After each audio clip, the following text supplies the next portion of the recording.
And so you stay in Philly when you're doing it in Philly? Or you usually stay in New York? Usually in New York, yeah. Ah, but you'll come from everywhere. Yeah. Okay.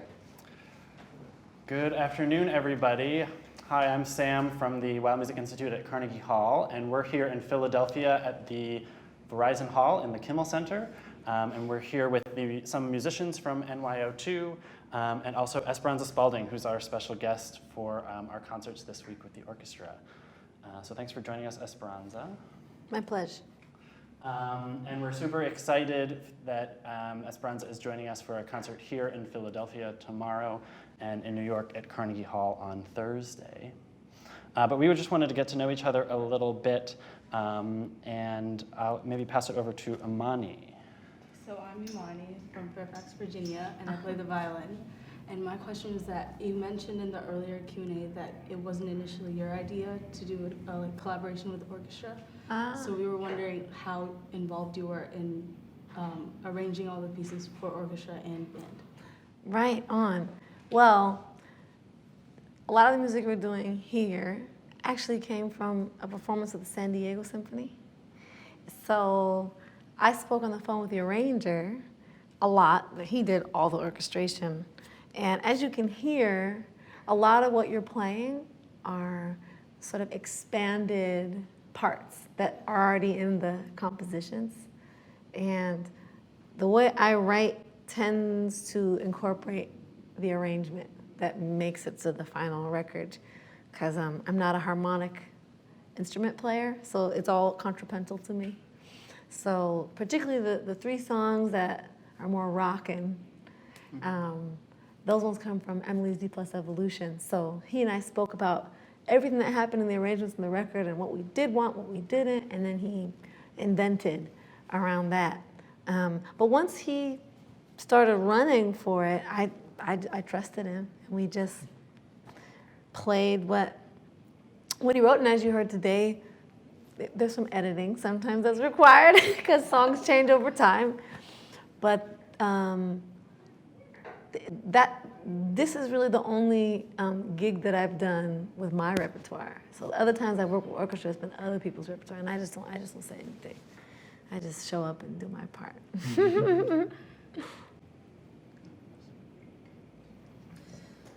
I'm Skylar from California. I play the bass. What city in California? LA, actually. Oh, you just assumed if it was California, it'd be sorry. LA. Yeah. Okay. So, we heard that you started off, or I kind of did a little bit of background research, and I figured out that you started off with violin, your professional chamber, and that you taught yourself bass and guitar. And you kind of just, as you started to get more into bass, you kind of just like got rid of the other instruments. So can you describe to us or tell us like how you got to this point, like here, from? It's a long story. and some challenges that you had to face getting here. I had to clarify. Yes, at the beginning I taught myself bass, but right away I got a teacher. Right away I started studying with experts, professionals, educators. So just to clarify that, you can definitely glean a lot of information from books and the internet and records on your own, but I've always worked closely with teachers, and I still do. I still study with my heroes that are living, and I study with records of those who aren't. And I think my whole life, I didn't really like the violin, no offense, Imani. I like you in the violin, I just didn't like the violin. And I really wanted to play the cello, but they never had a half size when I was a kid. So I just was stuck every year again with the violin. And then I got into it, I got into some, like the solo in Scheherazade. I was like, okay, that's cool. Let me get that together. Like, that's interesting. But coincidentally, the high school I went to bought a bass for the forthcoming music program. And so I would go into the study hall time and just play it. And I realized, like, no. Violin can go home. This is the one I wanted. I skipped the cello and went all the way down to the bass. And other than the challenges of just traveling with it, you know, the challenges that I've encountered, hey, there are people walking by. I'm not crazy. There are people walking by.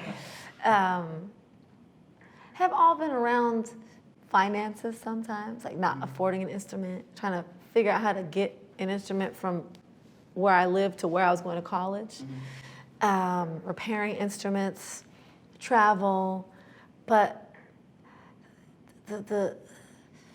everybody gets their own special matrix of challenges. And I think the challenges, in addition to the talent or your voice or cultural experience, is part of what kind of, it's like the banks of the stream that move you forward in your creative direction. So as I think back about really specific challenges that have come up, even transportation, and I see how I got around it to keep going forward, or how I moved through it to keep going forward, now I see how every obstacle was really critical to some piece of my development as an artist. Sometimes simply the knowledge that you're willing to go through obstacles to keep going, it adds more potency to your practice, and to your sound, and to your commitment as an artist. I always think of it like if you're generating energy, like a turbine, let's say a wind turbine, or even like a steam-powered turbine, the more resistance there is on the turbine, the more energy you get if it keeps moving. And I think creative concentration is like that too. The more challenging it is, it forces you to muster up kind of more creative energy, more studying energy, and it makes your playing stronger. It makes your commitment to the music stronger. So I won't bore you with the list of challenges, but they all count. They all count, and none of them were enough to stop me, and that's what matters, you know. I'm Betty. I'm from Lenexa, Kansas. I play violin. So obviously you're very successful now, but I'm curious, like, what were some key moments that helped you further your career? Yeah, I avoid the word career, personally, because it's too abstract. It doesn't describe what we actually do, what I do. It's like it's a thing that is so amorphous.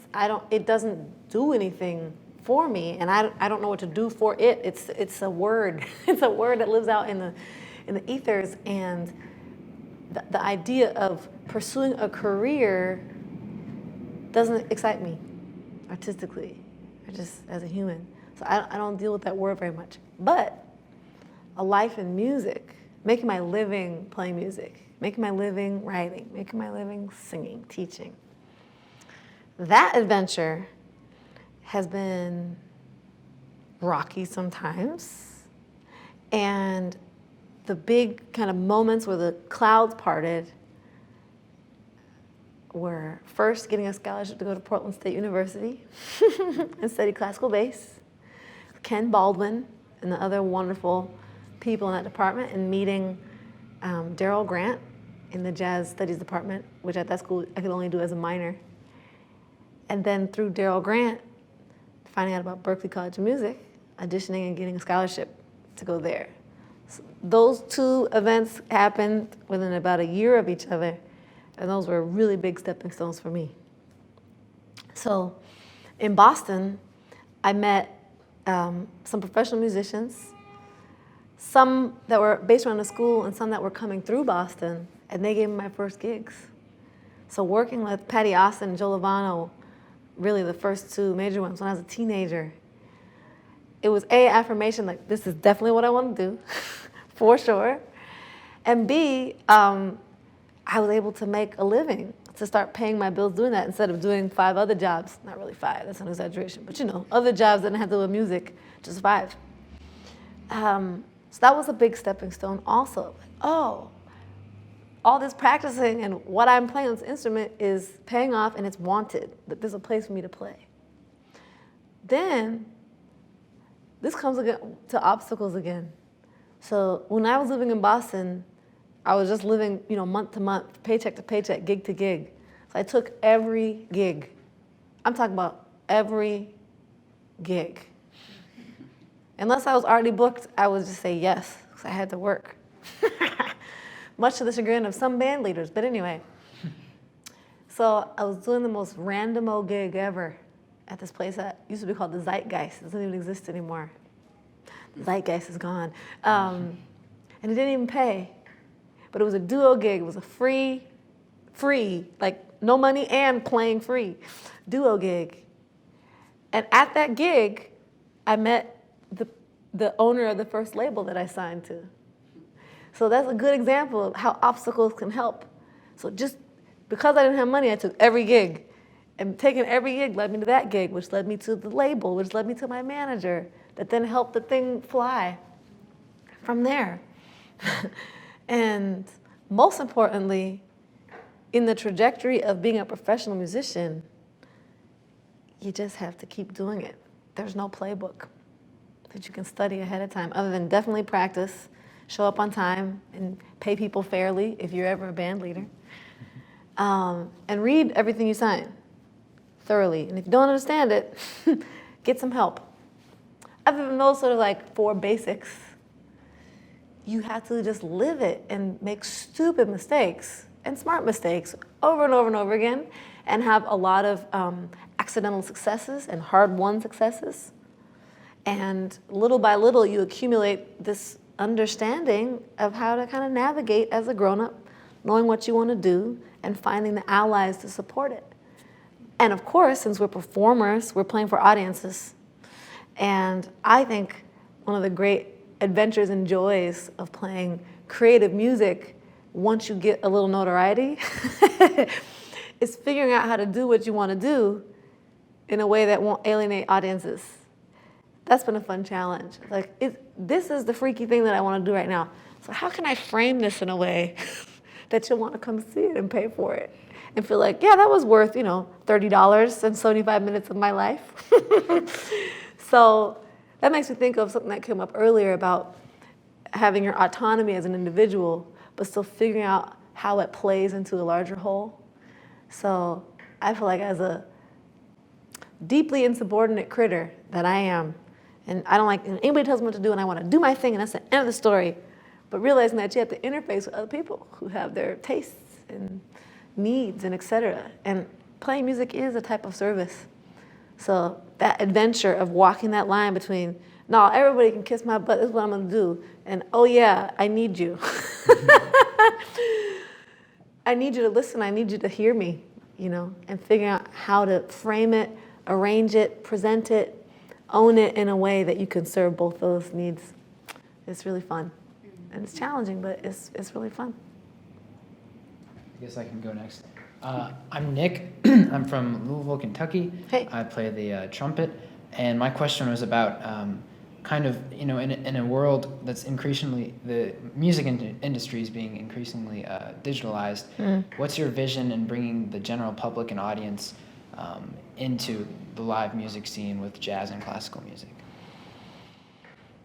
I have to do it by myself?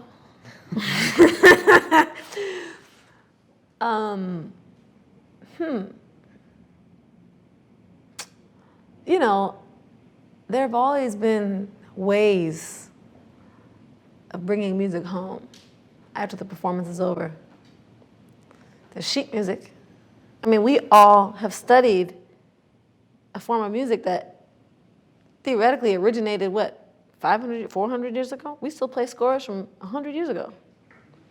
So that's kind of like a recording. That's like that version of a recording.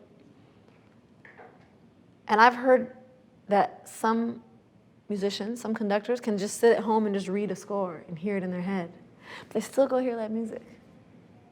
So I think even when you take home the thing, that's an account of what happened once when some people played it. That's what a record is, right? So this is what happened 2 years ago, or 20 years ago, or 80 years ago. I think even with that document, something in us wants to see people do it. We want to see it happen. We want to share in that mystery of how do you create something out of nothing. You make sound happen, and then somebody else joins, and there's a chord, and what? It's kind of weird, really, if you think about it. Live performance, and somehow you're all in sync on the same groove, even though you're different people. I think there's some innate curiosity and attraction to live performance. And I think as much as music is stolen and given away and paid very little for, people still go hear live music. And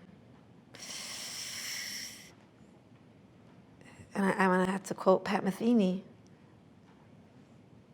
Also, audiences, listeners, all of us, we're always drawn to excellence. So if I hear something really excellent, I'm gonna go see it. I just wanna go see it. I wanna see if it's true, or I wanna be moved by it. So I think the best thing I can do and that you can do, other than going to see live music yourself, is to make really great live performance. Really, really make it great. And in a time where we communicate a lot with an infographic or with an image or a blurb, a slogan, I think it's okay to practice the craft of speaking about what you're doing. So you have to have both. You gotta have the performance on 1,000, something that you'd wanna see that's beautiful and engaging, or unbeautiful, sometimes that's cool too, and necessary. And just practice communicating the nugget of what you think makes it special. Like if you had a band. Do you have a band? Yeah. Oh, you do? Yeah, the combo back at home. Uh-huh. So if you had a gig tomorrow night at the pizza shop, and I ran into you on the street, and I was like, oh, hey, what's up, man? Oh, I have a gig. I'm like, really? What are you doing? What is it? What is it you're doing? Because I don't know what that means. Your combo could be polka dance music. I don't know. So how would you tell me what your combo is about and why I should go? Is that a question? Yeah. Oh. You don't have to answer right now if it's too much pressure. But you may, if you're feeling moved. I guess I would just say we're playing some jazz music at the pizza club. Mm-hmm. Yeah. Sure. I would want to go hear that because I like jazz. Yeah. I like young people reaching for it. I'm a young people reaching for it too. That's something y'all can think about if you ever are experimenting with presenting your craft, on your own. Like, we have a jazz combo. We're going to the pizza shop. Just it's you can look at it like an artistic exercise instead of maybe like a marketing exercise. Marketing is creative thinking too, but just like to get in the habit of like, how would I tell somebody what it is that we do and why they should come? It really helps. It really helps. And I feel like I can see as a consumer of music when there's an artist's edge in the advertising or in the narrative around it, and that makes me want to come too. If I feel like it's the artist talking to me, not like their manager or the club, it feels good to feel like the artist is reaching out and saying, hey, I made this and I want you to come. Just put that in your shoe. I think you're next. I'm Shane. I play double bass, and I was born in South Florida, on the east side. And my question was, what are your ideas for music in the future, like composing different pieces and just being a little more different than you were before?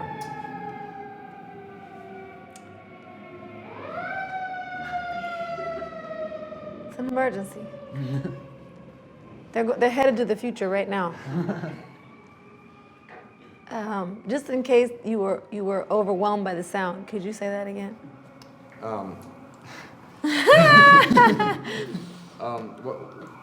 What are some of your ideas of bringing possible different ideas to your music to draw, to just give it more variation than music before? Yeah. Well, I suppose if a person wanted to incorporate more variation, you could ask, what haven't I done yet? What haven't I woven into my sound?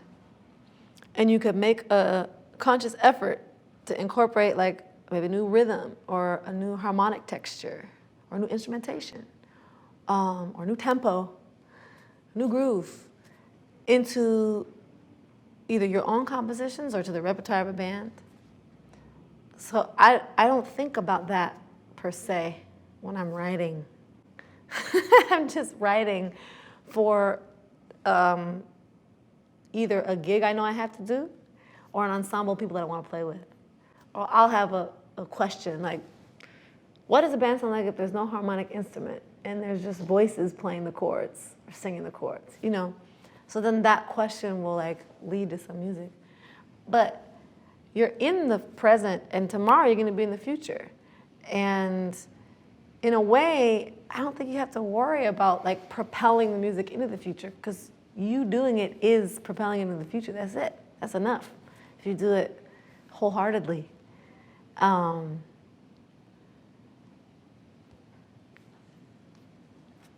Yeah, you just, so that could be a way, like I mentioned before, to incorporate some new sounds. But I bet if you just write, not just, if you write a lot and you allow whatever is coming through to making the compositions, a lot of my favorite composers do that. Like they may have heard a phrase somebody said, they say, oh, that's interesting, and that inspires a melody or rhythm.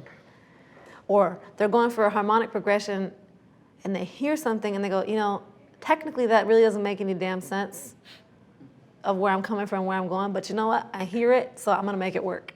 And I leave it in. You know, that willingness to follow the song and follow what you hear and trust that what you hear is grounded in all your studying. So you might hear something that doesn't make sense yet, but you have the skill to make it work. And all of those little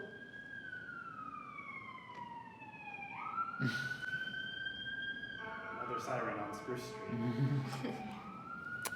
that sounds like the name of a song right there. Somebody should write that.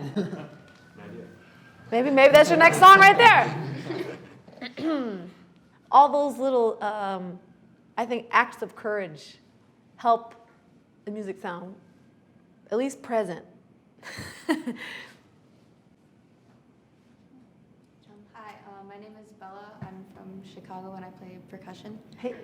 So I really like how, like, in the rehearsal we just had, like, all of your songs, they have, like, different feelings to each of them, but there's also, like, a strange sense of cohesion. Like, they all go together, and it's, like a hidden, like, type of thing. And I wanted to ask, like, what drives you to keep composing and writing music, especially for, like, types of songs like those?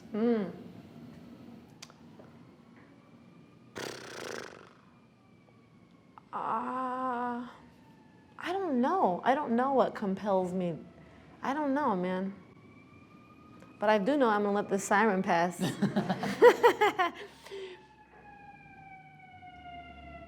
Oh, it's over there.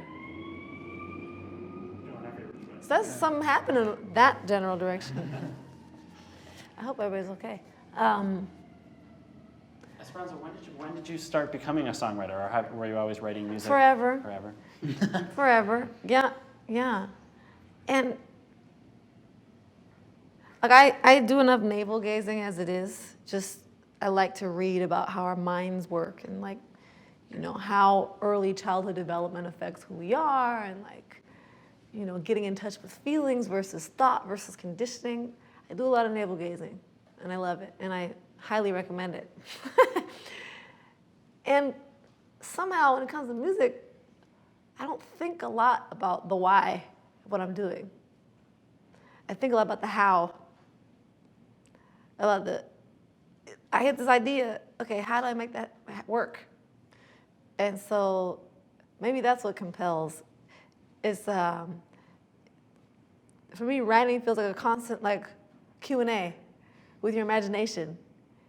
Like you get the blurry vision of something and you wonder like, how do I write that? What would that, how would you, in the song, or the lyric, or it was a song about, you know, pink ducks making nests on telephone poles. Okay, so how would you work that out into like a story? It's really mostly just going, And this is not it. I'm gonna use a symbol, but it feels like you're like pulling the like a piece of yarn, and you're like pulling it, and sometimes it's tangled. And you're like yank it and you detangle it, and you got it's this process of like, oh, okay, rainbow now. Okay, cool, yellow. Yes, we'll weave yellow into this. To me, that's what composition feels like. And when I see an edge of something, I yank at it. And to ground that allegory, the teasing it out, the yanking at it is like the beginning of composition. And the weeding is the completion of the composition. Like I said earlier today, finishing is half the battle of being a composer. And like I said earlier too, it can be short. Everything doesn't have to be a 25-minute work or even a whole song. But the practice of answering the how question of an idea that you have, I think is a really, really important element of being a composer. And I started writing when I was a kid, not knowing I was writing, just like, I used to play piano, just a lot of writing. And I started writing on guitar. And somebody bought this weird 4-track machine. I don't know where that thing came from. And so I'd just be there like, making layer upon layer of vocal parts and not knowing that it was composing. It was just answering the how. Here's this little melody. How the hell does that evolve? All right, cool, that's a song. And then, of course, I've studied things. It's not all totally random. But I think that was the answer somehow. Well, I have one last question maybe for the group. These are 6 of the 87 musicians of NYO2. They've been rehearsing together for about 2.5 weeks now, and they're coming to the end of their time together. And I'm just curious, but this is the first time they heard you, and they've heard these compositions together. So I have just a question for the group of what did it feel like to meet each other on stage today and the music? I have some questions also. But you can please answer that first. My jaw was pretty much open most of the time. Like the first song, it was Ebony and Ivy, right? Yeah. First song, as soon as I heard the drums going, I was like, yeah. Yeah, that's pretty much. And then my friend next to me, Braden, the one that asked you to jam with him, Yeah. he had his jaw open like the entire time, just staring like, yeah. So that was really fun. It was really cool to be able to finally figure out how all these weird little parts that made no sense when we just rehearsed, when we rehearsed by ourselves, and then come here, meet you, and then it all just kind of mushes together. Yes. Yeah. Yes, that's the dream. I had the pleasure of sitting out in the audience during the rehearsal, and so I got to hear the orchestra and the band all together. And I think a lot of the times when we're playing in an orchestra, we're kind of confined to our own little zone and what we're doing and what we're contributing, and not really grasping the whole concept of the unit of the orchestra. And so it was kind of revelation hearing the whole orchestra and the part that I know fitting together. Nice. I think it was also really fun too to see like when like a jazz group and like orchestra comes together. Like I don't know if anybody else noticed, but like I saw people like they were dancing to the music, and I was like, and I noticed, I was like, they never did that before in the previous rehearsals, so it helped us like loosen up a little bit and like and actually enjoy what it actually sounds like together. Woo! And sometimes I tend to stay in like my own little, like music-wise, my own little box of what to listen to, certain music, certain classical music and stuff, and I started listening to your music, and I was looking at the parts. I'm like, I don't know if I'm gonna be able to follow these parts. I'm like, I'll just listen to it. But it was. I often find that I'm not crazy about something, but then as soon as I get into it, it becomes one of the best things I could do. I had that experience. I'm embarrassed to say who I had this experience with. but I'm gonna say it. I had that experience with Weather Report, which is a band I would offer you to go explore. I heard it from a distance. I thought, like, I don't like that. I don't get it. I don't like it. Nah. Too many keyboards. Get it out of here. And then I had to learn a song for a band. So I had to listen to a song that I thought I didn't like and got into all the parts. And it's like you said, all of a sudden, first I was like, wait, hold on, what's happening in here? Excuse me? Wait, where's one? You know? And the more that it was actually coming through my system via, you know, the part, it was like this, the more it kind of opens your awareness from the inside. It's cool. You get inside of it, you kind of can't help but like it, you know? And now that's like my favorite band ever. Not that I had to be your favorite band ever. I'm just saying. I can relate to that, and it's a beautiful experience. So I have a question for you all, but don't answer all at once. Just I pose it to you. So you all are interested in classical music, obviously. You're playing. I'm curious, you're in high school, everybody, right? So I'm curious, looking at the playing field of what all can happen in classical music today, like what excites you? What excites you to be doing in 5 years, in 10 years? What are you hoping to be a part of as a musician? Following that journey on your instrument in the classical world.